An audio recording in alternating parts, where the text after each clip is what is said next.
اگر کسی کو یہ غرور ہے کہ وہ تم سے جتنی مرتبہ ناراض ہو تو تم اس کو منا لو گے، تو بہتر ہے تم اس کا غرور ٹوٹنے نہ دو۔ جو دکھ دے اس سے تعلق نہ رکھو، اور جس سے تعلق نہ رکھو اسے دکھ نہ دو۔ جو حسد ترک کر دیتا ہے لوگ اس سے محبت کرنے لگتے ہیں۔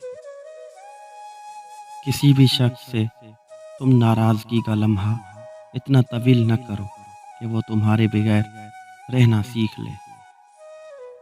جھوٹ کی ایک یہ بھی ذلت ہے کہ وہ اس شخص کے لیے بڑے آرام سے قسم کھا لیتا ہے جو اس سے قسم کا مطالبہ نہیں کرتا۔ دل میں تکبر پیدا کرنے والی نیکی سے وہ گناہ بہتر ہے جو گناہ گار کے اندر ندامت پیدا کرے۔ ضرورت کے لیے اللہ کو پکارنے والا دونوں حالتوں میں اللہ کو چھوڑ دیتا ہے۔ نمبر 1، ضرورت پوری ہو جائے تب بھی۔ نمبر 2، ضرورت پوری نہ ہو تب بھی۔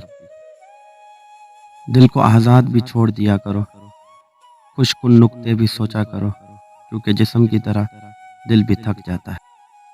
دنیا میں خوبصورت دل تلاش کرو، چہرے نہیں، کیونکہ خوبصورت چہرے تو بہت ہیں لیکن خوبصورت دل بہت کم۔ لوگ پیار کے لیے ہوتے ہیں اور چیزیں استعمال کے لیے۔ بات تب بگڑتی ہے جب چیزوں سے پیار کیا جائے اور لوگوں کو استعمال کیا جائے۔